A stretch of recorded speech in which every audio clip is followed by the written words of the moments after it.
নমস্কার বন্ধুরা, সবাই কেমন আছেন? আশা করছি সবাই খুব ভালো আছেন। আমি আবারও চলে এসেছি একটি নতুন রেসিপি নিয়ে। এখন বাজারে একদম নরম নরম সজনাটা উঠেছে, দেখুন একদম নরম সজনাটা।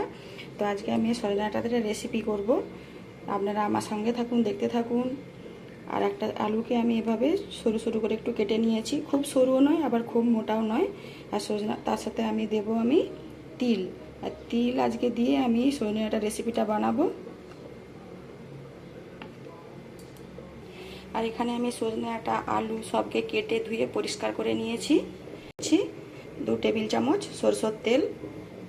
আমি এই রান্নাটা সরষের তেলে করছি, আপনারা চাইলে সাদা তেলেও করতে পারেন। প্রথমে আমি আলুগুলোকে নেড়ে নেব।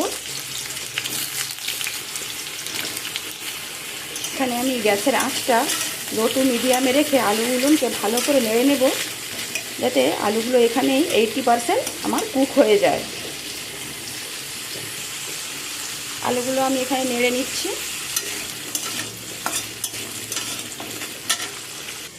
আর এখানে যে তিলটা আমি নিয়েছিলাম, এই তিলটা আমি এখন বেটে নেব। তিলটা আমি শিলনোড়াতে বেটে নিচ্ছি, আপনারা চাইলে মিক্সিতেও বেটে নিতে পারেন। আর একই সাথে বেটে নেব আমি 2টো কাঁচা লঙ্কা। মশলাটা আমি এখন বেটে নিচ্ছি।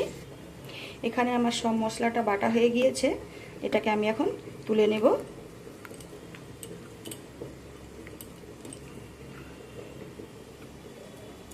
একটা বাটির মধ্যে আমি সব মশলাটা তুলে নিচ্ছি।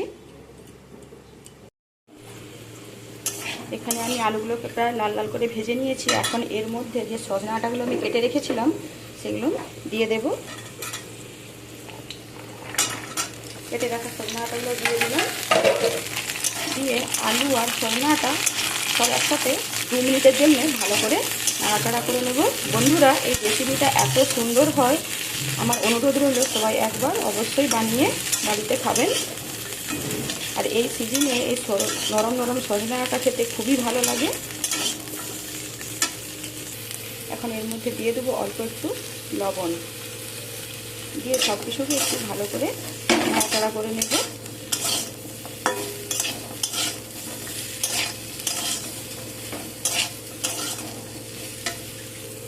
আমার এখানে 2 মিনিট নাড়াচাড়া করা হয়ে গিয়েছে। আর বেশি নাড়বো না, এর থেকে বেশি আমি আর নাড়বো না। এটাকে আমি এখন নাবিয়ে নিচ্ছি।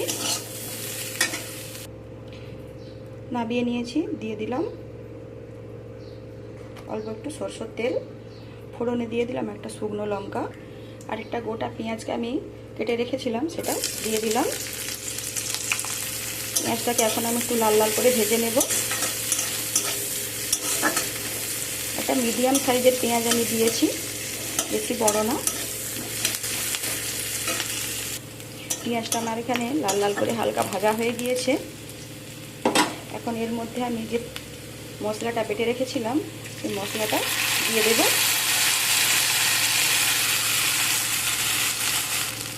মশলাটা দিয়ে মশলা আর পেঁয়াজ সব কিছুকে একসাথে ভালো করে ভাজা ভাজা করে নেব।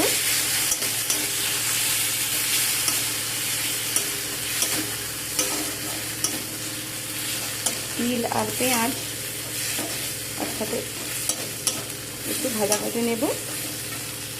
এখন এর মধ্যে দিয়ে দিচ্ছি আমি হলুদ গুঁড়ো, আর দিয়ে দিচ্ছি লঙ্কা গুঁড়ো। লঙ্কাটা আপনাদের পরিমাণ মতো দেবেন, যে যেরকম আপনারা ঝাল খেতে পছন্দ করেন সেই পরিমাপে লঙ্কা দেবেন, কম বেশি করে। তিল থেকে একটা কত সুন্দর একটা তিল ভাজার গন্ধ বেরিয়েছে। এখন এর মধ্যে আমি যে সজনাটা আলুগুলোকে নেড়ে রেখেছিলাম সেগুলো দিয়ে দিলাম। দিয়ে মশলার সাথে সব কিছুকে একসাথে ভালো করে মিশিয়ে নেব।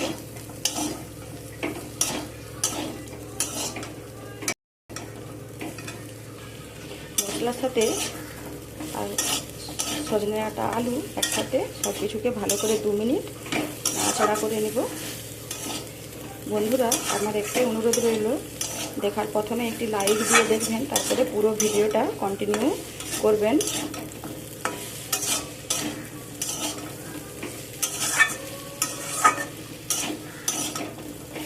আমার এখানে ভালো করে সব কিছুকে নাড়া হয়ে গিয়েছে। এখন এর মধ্যে আমি দিয়ে দেব অল্প একটু জল, বেশি জলের প্রয়োজন নেই। কেননা আমার সব কিছু প্রায় হাফ সেদ্ধ হয়েই আছে। জল দিয়ে দিলাম, দিয়ে সব কিছুকে একসাথে মিশিয়ে নেব, দিয়ে আরও 2-4 মিনিট আমি এটাকে ফুটিয়ে নেব ঢাকা দিয়ে। এখানে আলু আর ডাঁটা সব কিছু আমার ভালো করে সেদ্ধ হয়ে গেছে, একদম গা মাখা হয়ে গেছে। এটাতে বেশি ঝোল থাকবে না, একদম গা মাখা হবে তরকারিটা। তো এইটাকে আমি এখন নাবিয়ে দেব। এই দেখুন বন্ধুরা কত সুন্দর হয়েছে, খেতে যা সুন্দর লাগে, খুব সুন্দর লাগে। তখন প্লেটের মধ্যে আমি সব তরকারিটাকে তুলে নিচ্ছি।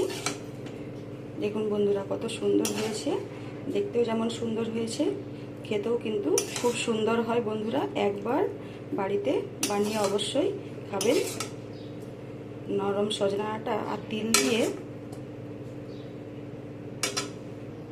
তো বন্ধুরা আজকের আমার এই রেসিপি আপনাদের কেমন লাগলো অবশ্যই কমেন্ট করে জানাবেন, আর ভালো লাগলে লাইক শেয়ার সাবস্ক্রাইব করে পাশে থাকবেন।